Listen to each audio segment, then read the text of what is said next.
To the French Republic, for too long you have mistaken African patience for permission.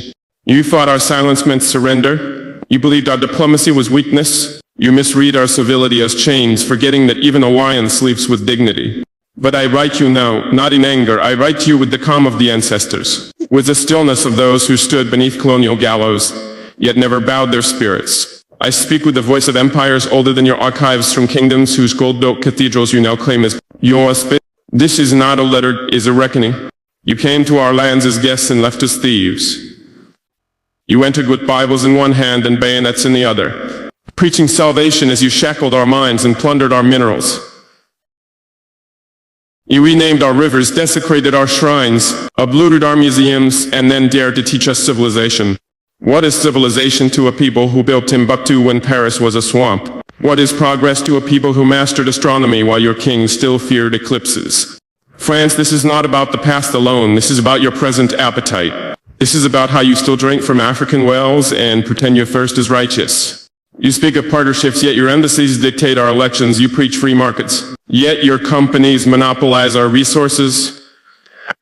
You scream about democracy, yet your soldiers guard dictators who serve your interest. And in Burkina Faso, in the heart of West Africa, we say enough. You still owe us gold artifacts, blood, and truth. You've built museums from our stolen memory, economies from our stolen labor, and pride from our stolen identity. You created narratives that depict Africa as broken, yet it is your fingerprints that stain every fracture. You owe our mothers the sons buried under your foreign wars. You owe our soil the purity you poisoned for uranium and profit. You owe our future the dignity you tried to erase with every lie published in your newspapers, every puppet installed in our palaces. And we are no longer asking politely. The storm is not coming, the storm is already here. It gathers in the minds of our youth who no longer dream in French. It whispers in the chants of our people, who all reject your currency and your control. It echoes in the silence of African leaders who finally refuse to be pawns. You have until now benefited from our division. You fed on our tribal tensions, sowed discord, and presented yourself as the only solution to the chaos you engineered. But Africa has read the manual now. We've studied your tactics. We've named your games, and we've chosen not to play. We are building a new order, one not defined by your parliaments or polished in your press. A sovereign, unbought, uncolonized order rooted in truth, dignity, and justice. This is your warning. Return what you stole. Not only the artifacts that sit behind glass, but the resources, the honor, and the independence you stripped with treaties signed at gunpoint. Return them or face a generation that no longer fears your flags or your threats. You see, this is not just Burkina Faso speaking. This is the voice of Africa, unfiltered. The voice of Mali rising, the voice of Niger awakened, the voice of a continent that has been quiet too long. You may mock our courage on your screens, you may twist our message in your editorials, but the ground beneath you is shifting, your grip is slipping, your time is ending. We do not seek vengeance, we seek restoration. But make no mistake, restoration is not a request. It is a demand backed by resolve, and we are prepared to stand, to resist, and if need be, to rebuild from ashes. This is only the beginning. Signed with fire, not fear. From Ouagadougou to the conscience of a sleeping empire, wake up or be swept away. The currency of chains. France, let us speak plainly now. You did not just take our gold.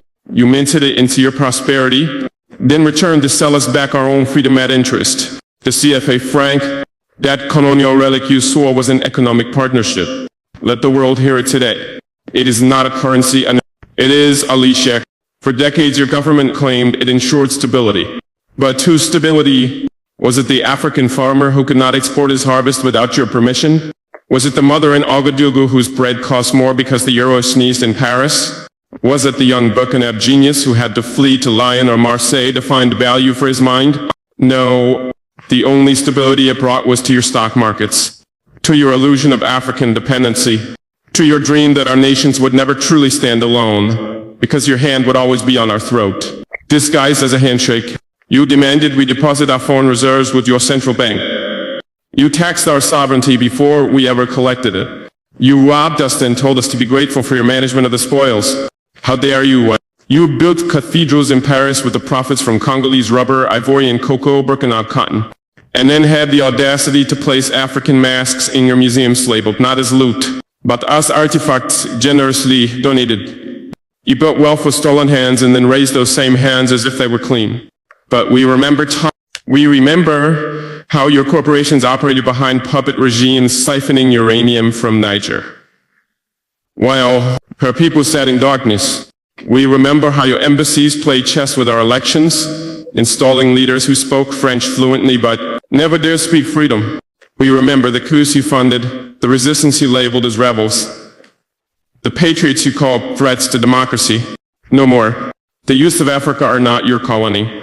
We are not here to beg. We are not here to bargain. We are here to reclaim. And hear me clearly, this is not a request. And this is a final notice. So return what you stole. Not just the artifacts, not just the gold, not just the money sitting in your vaults. Return the respect, the agency, the right to chart our destiny without your shadow. We will no longer ask. We will act. The CFA franc will fall. Because a continent cannot rise with foreign chains around its economy. We will build our own institutions. We will trade in our own currencies. We will educate our children in our own languages. We will define ourselves not through the lens of a Paris newsroom, but through the eyes of African wisdom and truth. You can call it defiance. We call it deliverance. And do not mistake our unity for noise.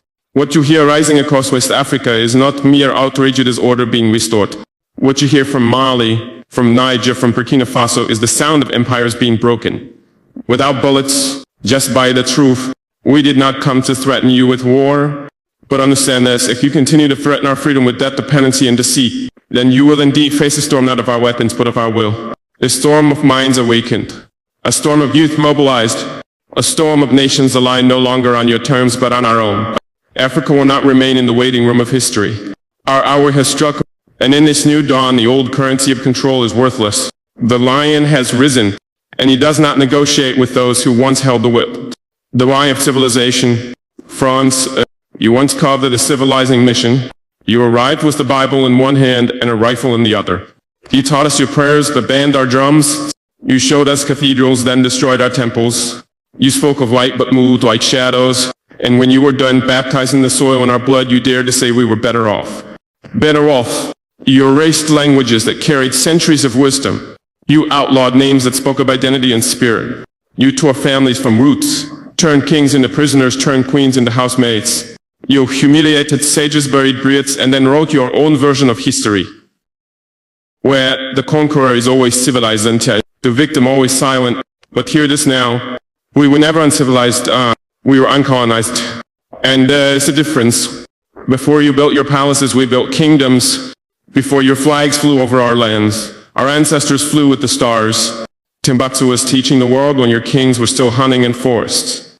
We birthed mathematics while you battled superstition. We honored nature while you divided the heavens into pieces of paper and called it ownership. So no, Franze, you did not bring us civilization. You brought us interruption. To see, your greatest success was not just in stealing land. It was in stealing the mirror. You made us see ourselves through your gaze, ashamed of our skin, our tongues, our gods, our rhythm. You didn't just rob gold, you robbed memory. You didn't just take cotton, you took confidence. You didn't just loot minerals, you looted meaning. But now the mirror has shattered. And what stands before you is not the Africa of yesterday. Not the Africa that apologizes for wanting dignity. Not the Africa that boasts when it builds. Not the Africa that waits for handouts dressed as help. We are not ashamed of what we were before you came. We are not confused about what you did. And we are not afraid to say it now. You lied. You lied to our fathers. You lied to the world. And you're still lying every time your media calls our resistance instability. Every time your officials call our independence dangerous. Every time your think tanks publish fear-mongering analyses about military regimes in West Africa. What's truly dangerous is truth. Because truth cuts deeper than bayonets. And the truth is this. We do not need your version of civilization. We do not need your endorsement to be free. We do not need your textbooks to define who we are. We will raise our children on the shoulders of our ancestors, not in the shadows of colonizers. We are not asking for charity. We are demanding clarity. Return what you stole. Not just gold, not just artifacts, not just currency, but our story. You want peace, start with honesty. You want friendship, start with repentance. You want Africa to stabilize. Then remove your boots from our economy. your fingers from our elections and your lies from our history books.